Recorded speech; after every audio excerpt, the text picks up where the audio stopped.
Community radio ബെൻസിഗറിൽ ഇപ്പോൾ കഥാസാഗരം തയ്യാറാക്കി അവതരിപ്പിക്കുന്നത് ബോണി ജെ ബേസിൽ.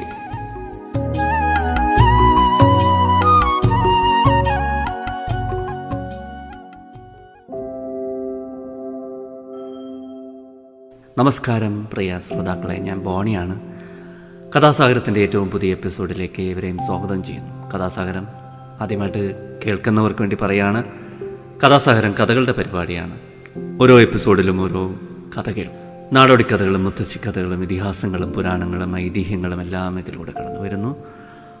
മുതിർന്നവർക്കും കുട്ടികൾക്കും ഒരുപോലെ ആസ്വദിക്കാവുന്ന കഥകൾ. അപ്പോൾ ഇന്ന് ഞാൻ പറയാൻ പോകുന്ന കഥ എടുത്തിരിക്കുന്നത് കേരളത്തിലെ മുത്തശ്ശി കഥകൾ എന്ന് പറഞ്ഞ പുസ്തകത്തിൽ നിന്നെടുത്ത ഒരു കഥയാണ്. കഥ മാത്രമല്ല, ഇതൊരു സന്യാസിയുടെയും പെരുങ്കള്ളൻ്റെയും കഥയാണ്. നമുക്കൊന്ന് കേട്ടു നോക്കിയാലോ. ഒരു കള്ളൻ. കള്ളൻ എന്ന് പറഞ്ഞാൽ പോരാ, പെരുങ്കള്ളൻ തന്നെ. മോഷണവിദ്യയിൽ അവനെ വെല്ലാൻ ആരുമുണ്ടായിരുന്നില്ല. എത്ര അടച്ചുറപ്പുള്ള മണി മാളികയ്ക്കകത്തും അവൻ കയറും. വിലപിടിപ്പുള്ള വസ്തുക്കൾ ഏത് നിലവറയ്ക്കുള്ളിൽ ഒളിപ്പിച്ചു വെച്ചാലും അവനത് കണ്ടുപിടിച്ച് സ്വന്തമാക്കും. അവനെ പേടിച്ച് പണക്കാർക്കൊന്നും ജീവിക്കാൻ വയ്യ എന്ന സ്ഥിതിയായി. പണവും ആഭരണങ്ങളുമൊക്കെ എത്ര സുരക്ഷിതമായി സൂക്ഷിച്ചാലും അതൊക്കെ കളവ് പോവുക പതിവായി.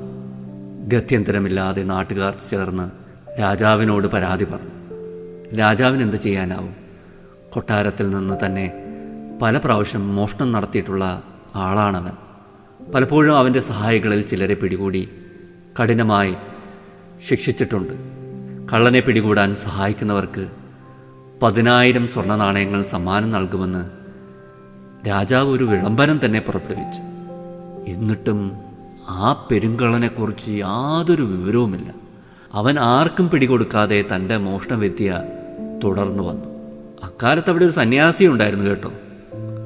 മഹാപണ്ഡിതനായിരുന്നു അദ്ദേഹം. അടച്ചുറപ്പില്ലാത്ത ഒരു ചെറിയ ദേവാലയത്തിലായിരുന്നു താമസിച്ചിരുന്നത്. അവിടെ ഈശ്വരൻ്റെ ഒരു സ്വർണ്ണ പ്രതിമയുണ്ട്. ഒരു ദിവസം രാത്രി ആ കള്ളൻ ശബ്ദമുണ്ടാക്കാതെ സന്യാസി താമസിക്കുന്ന ദേവാലയത്തിനകത്ത് കടന്നു. സ്വർണ്ണ പ്രതിമയെടുത്ത് അവൻ പുറത്തേക്ക് കടന്നു. ഇതെല്ലാം കണ്ട് ഉറക്കം നടിച്ച് കിടക്കുകയായിരുന്നു നമ്മുടെ സന്യാസി. അദ്ദേഹം വേഗം എഴുന്നേറ്റു കള്ളനെ വിളിച്ചു. ചങ്ങാതി, ആ പ്രതിമ മാത്രമായി കൊണ്ടുപോകല്ലേ. ഇതാ ഈ പീഠം കൂടി കൊണ്ടുപോയിക്കോളൂ. സന്യാസി സ്വർണം കൊണ്ടുള്ള പീഠമെടുത്ത് കള്ളൻ്റെ നേരെ നീട്ടി. എന്നാൽ കള്ളൻ ഇതൊട്ടും പ്രതീക്ഷിച്ചിരുന്നില്ല. അപ്പോൾ സന്യാസി വീണ്ടും പറഞ്ഞു, നോക്കൂ, പേടിക്കണ്ട. ഈ പ്രതിമയും പീഠവും ഞാൻ തരുന്ന സമ്മാനമാണ്. ആരും താങ്കളെ പിടിക്കുകയോ ശിക്ഷിക്കുകയോ ഇല്ല. പിന്നെ ഈ ദേവാലയത്തിൽ നിന്ന് മറ്റെന്തെങ്കിലും വേണോ? അതും പറഞ്ഞോളൂ, അതും സമ്മാനിച്ചോളാം. മോഷ്ടിച്ചിട്ടും തന്നോട് കരുണ കാട്ടിയ സന്യാസിയുടെ പെരുമാറ്റം പെരുങ്കള്ളനെ അമ്പരപ്പിച്ചു. അവൻ പ്രതിമയും പീഠവും സന്യാസിയുടെ കാൽക്കൽ വെച്ച് താൻ ചെയ്ത അപരാധത്തിന് മാപ്പ് ചോദിച്ചു. സന്യാസി പുഞ്ചിരിച്ചുകൊണ്ട് പെരുങ്കള്ളനെ ആലിംഗനം ചെയ്തു. അപ്പോൾ മുതൽ അവൻ മോഷണം നിർത്തി. എന്നിട്ട് സന്യാസിയുടെ ശിഷ്യനായി മാറി നല്ല നല്ല കാര്യങ്ങൾ ചെയ്ത് ജീവിക്കുകയും ചെയ്തു. ഇത്രയുമാണ് കഥ.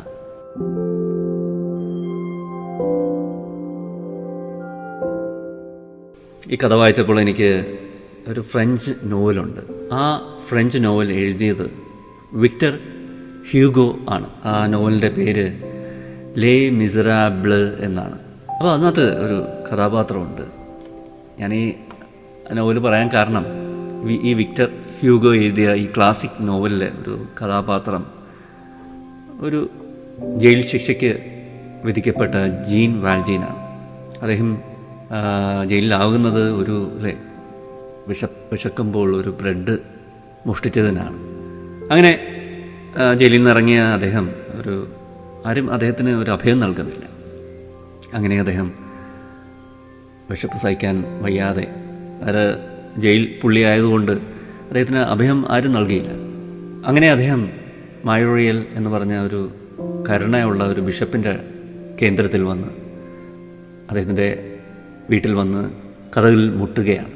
അദ്ദേഹം ആ ബിഷപ്പ് അദ്ദേഹത്തിനെ സ്വാഗതം ചെയ്ത് വീട്ടിൽ അദ്ദേഹത്തിന് വേണ്ടുന്ന ആഹാരവും മറ്റുമൊക്കെ കൊടുക്കുകയാണ്. പക്ഷേ എന്തോ ഒരു അബദ്ധ ചിന്തയിൽ അല്ലെങ്കിൽ പഴയ സ്വഭാവത്തിൻ്റെ ചില ചാഞ്ചാട്ടമെന്നോ എന്തു വേണമെങ്കിലും നമുക്ക് പറയാം, അദ്ദേഹം അവിടുന്ന് ആ ബിഷപ്പിൻ്റെ വെള്ളി കൊണ്ടുണ്ടാക്കിയ, എൻ്റെ ഓർമ്മ ശരിയാണെങ്കിൽ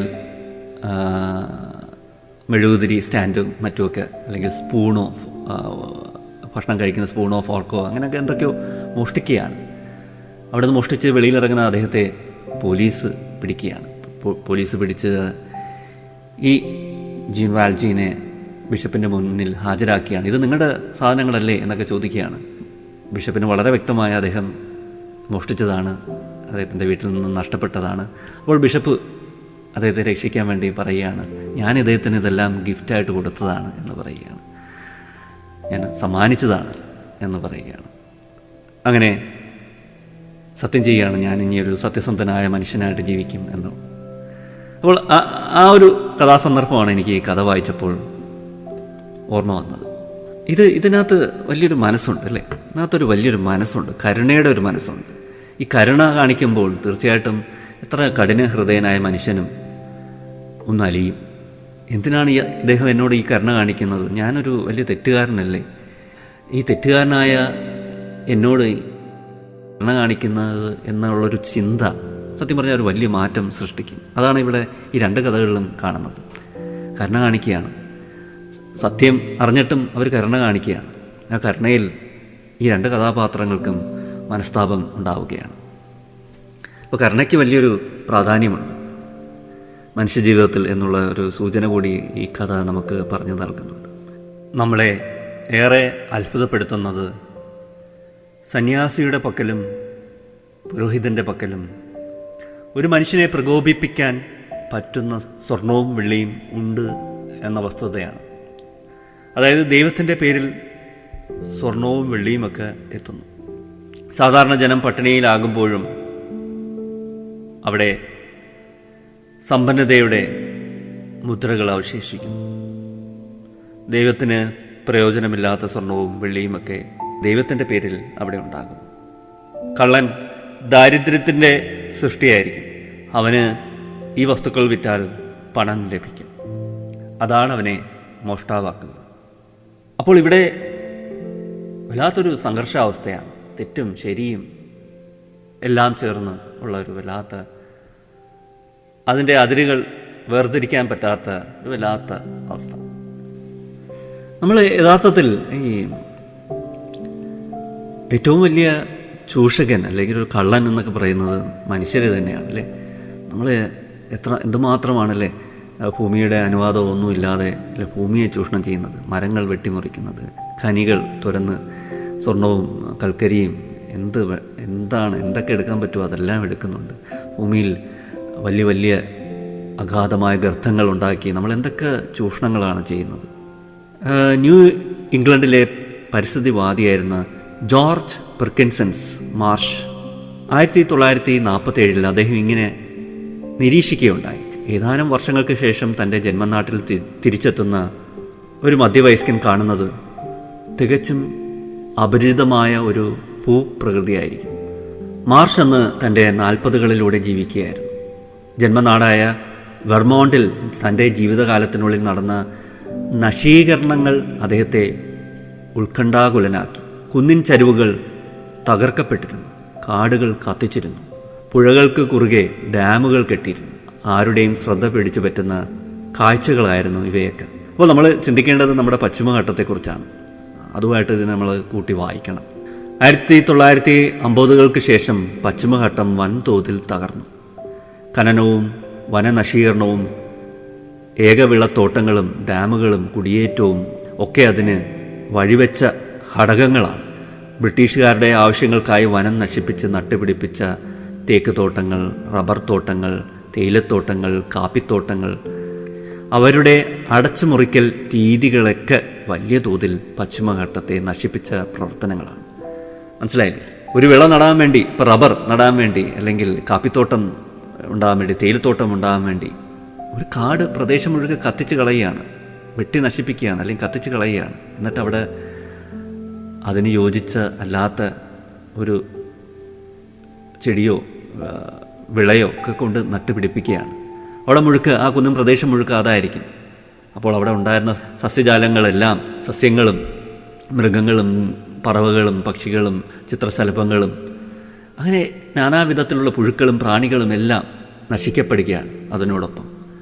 എന്ന് വെച്ചാൽ അതിനെ, ആ സസ്യങ്ങളെയൊക്കെ ആശ്രയിച്ച് ജീവിച്ച കുറേയേറെ ജീവികൾ അല്ലേ, അത് മറ്റ് പല സ്ഥലത്തേക്കും പോകേണ്ടി വരും, അല്ലെങ്കിൽ മരണപ്പെടും, അല്ലേ, നശിക്കപ്പെടും. അങ്ങനെയൊക്കെയുള്ള അവസ്ഥയാണ്. ഇതാണ് ഞാൻ പറയുന്നത് അല്ലേ, നമ്മളാണ് ഏറ്റവും വലിയ കള്ളന്മാർ.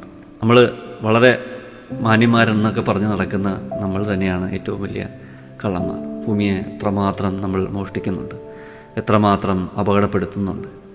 അങ്ങനെ ചിന്തിക്കാൻ കൂടി ഈ അവസരം ഞാൻ ഉപയോഗിക്കുകയാണ് എന്ന് പറഞ്ഞുകൊണ്ട് ഇന്നത്തെ കഥാസാഗരം ഞാനിവിടെ അവസാനിപ്പിക്കുന്നു. അടുത്ത എപ്പിസോഡിൽ നമുക്ക് പുതിയൊരു കഥയും പുതിയ കുറച്ച് വിശേഷങ്ങളും നമുക്ക് കേൾക്കാം. ഇത്ര നേരം എന്നെ കേട്ടിരുന്ന എല്ലാവർക്കും നന്ദി, നമസ്കാരം. Signing off, Boney.